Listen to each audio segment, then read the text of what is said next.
ప్రపంచంలో చాలా మిస్టీరియస్ ఉన్నాయి. శాస్త్రవేత్తలకు అంతు చిక్కని రహస్యాలు ఈ భూమి మీదే కాదు విశ్వంలో కూడా చాలా ఉన్నాయని చెప్తారు. ఎప్పటికీ సైంటిస్టులకు అందనటువంటి దాచి ఏంటంటే అదే ఏలియన్స్. ఏలియన్స్ అనేవాళ్ళు ఉంటారు కానీ దాన్ని తగ్గ ప్రూఫ్స్ మాత్రం దొరకడం లేదు వీళ్ళకి. చాలా చోట్ల యూఎఫ్ఓలు ఆకాశంలో ఎగిరాయని అనేక వీడియోలు మరియు ఫోటోలు మనకు తరచూ సోషల్ మీడియాలో దర్శనం ఇస్తూనే ఉంటాయి. మీకు తెలుసా అవి మ్యాక్సిమం అన్ని ఫేక్ వీడియోస్ మరియు ఫేక్ ఫొటోస్ నే. అమెరికా వంటి దేశాలకు ఏలియన్స్ గురించి సమాచారం ఉంది కానీ దాన్ని ప్రజల ముందుకు తెచ్చే దమ్ము లేదని కొంతమంది ఆరోపిస్తున్నారు. అనేక సంవత్సరాలుగా పలు దేశాల్లో యూఎఫ్ఓలు ఆకాశంలో కనబడుతున్నాయని చెబుతున్నారు. ముఖ్యంగా చెప్పాలంటే నాసా ఏలియన్స్ కోసం చాలా వెతుకుతుంది. ఈ రోజు ఈ వీడియోలో నాసా ఏలియన్స్ ని పట్టుకోవడం కోసం కొత్త ఎత్తుగడ వేసింది. సో నాసా ఐడియా ఏమిటి, అసలు ఈ ఐడియా నాసాకి వర్కౌట్ అవుతుందా లేదా అనేది మాట్లాడుకుందాం. ఏలియన్స్ ని కనుక్కోవడానికి నాసా ఎప్పటికప్పుడు కొత్త టెక్నాలజీ మీద పనిచేస్తూనే ఉంటుంది. కొన్నిసార్లు దశాబ్దాల పాటు ఒక టెక్నాలజీని డెవలప్ చేయడానికి కూడా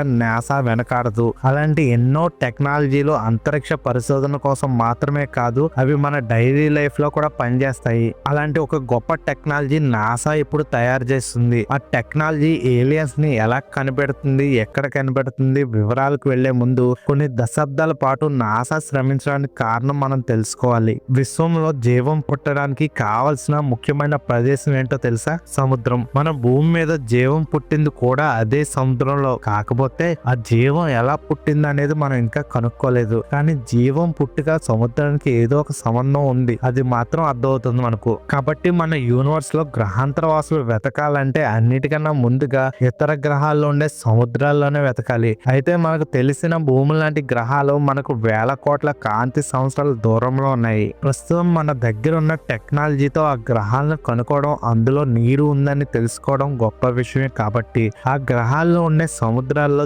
జీవం కోసం వెతకడం ఒక రకంగా అసాధ్యమైన పని అని చెప్పొచ్చు. కానీ మన సొంత సౌర కుటుంబంలోనే సముద్రాలతో ఉన్న గ్రహాలు ఉన్నాయని చాలా తక్కువ మందికి మాత్రమే తెలుసు. అంటే మనకు తెలిసిన 8 గ్రహాల్లో భూమి మీద తప్ప వేరే గ్రహంలో సముద్రాలు లేవు. కానీ శని గ్రహం చుట్టూ తిరుగుతున్న ఉపగ్రహం ఎనక్లోడ్స్ మీద, అలాగే జూపిటర్ చుట్టూ తిరుగుతున్న యూరోపా మీద మంచు పలకలు ఉన్నాయి. వాటి కింద అతిపెద్ద సముద్రాలు కూడా దాగి ఉన్నాయి. అయితే సముద్రాల్లో ఉన్నంత మాత్రాన అక్కడ జీవం ఉంటుందా? ఎందుకంటే అక్కడ టెంపరేచర్ అనేది మైనస్ లో ఉంటుంది కాబట్టి దానికి అవకాశం ఉండదు అని అనుకుంటాం మనం. కానీ నాసా గమనించిన కొన్ని ఇంట్రెస్టింగ్ విషయాలు ఏంటంటే ఆ ఉపగ్రహాల్లో సముద్రాల కింద ఉన్న అగ్ని పర్వతాలు ఉన్నాయి. దాంతో అగ్ని పర్వతాల నుంచి వచ్చే వేడి వల్ల సముద్ర అడుగు భాగంలో జీవం పుట్టడానికి ఒక కారణంగా చెప్పుకునే ఒరిమోడియల్ సూప్ తయారవుతుంది. ఒరిమోడియల్ సూప్ అంటే అక్కడ జీవ రసాయనిక చర్య జరిగి మొదటి జీవ కణాలు పుట్టాయని శాస్త్రవేత్తల సిద్ధాంతం. అది జీవం పుట్టడానికి మన దగ్గర ఉన్న ఒకే ఒక్క సిద్ధాంతం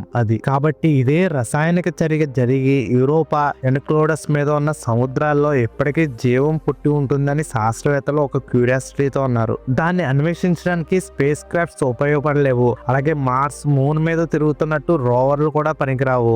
అందుకే నాసా కొత్త టెక్నాలజీతో సముద్రం లోపల స్విమ్మింగ్ చేస్తూ సముద్రాన్ని శోధించగలిగే రోబోలను తయారు చేస్తుంది. కానీ దీన్ని తయారు చేయడానికి నాసా ఎన్నో సవాళ్లు ఎదుర్కొంటుంది. ఎందుకంటే కోట్ల కిలోమీటర్ దూరంలో ఉన్న ఒక చిన్న ఉపగ్రహం మీద సముద్రం లోపలికి రోబోట్ ను పంపించాలంటే ముందుగా రోబోట్ సముద్రం లోపల మనుగడ సాగించాలి. దానికి ఎనర్జీ సోర్స్ కావాల్సి ఉంటుంది. మనకు తెలుసు స్పేస్ క్రాఫ్ట్ లకు సోలార్ ప్యానెల్ ద్వారా ఎనర్జీని అందిస్తారు. కానీ సముద్రంలో పరిశీలించే రోబోట్ కాబట్టి దానికోసం RTG, radioscope, thermo electric generator టెక్నాలజీని ఉపయోగించాల్సి ఉంటుంది. దీనికోసం ప్లూటోనియం ఉపయోగించాలి. ఇదే టెక్నాలజీ మార్స్ మీద ఉన్న పర్సెవరెన్స్ రోవర్ తో పాటు సౌర మండలాన్ని దాటేసిన వోయేజర్ స్పేస్ క్రాఫ్ట్ లో ఉపయోగించారు. కానీ ఇప్పుడు తయారు చేసిన స్విమ్ రోబోట్లు సముద్రంలో ప్రయాణించాల్సి ఉంటుంది. కాబట్టి సముద్రంలో ఆర్టీజీ, ప్లూటోనియం ఎలా పనిచేస్తుంది అనే దానికి నాసాకు పెద్ద సవాల్గా మారుతుంది. అలాగే దాంతో కమ్యూనికేషన్ కానీ ఇలా కొన్ని సవాళ్లు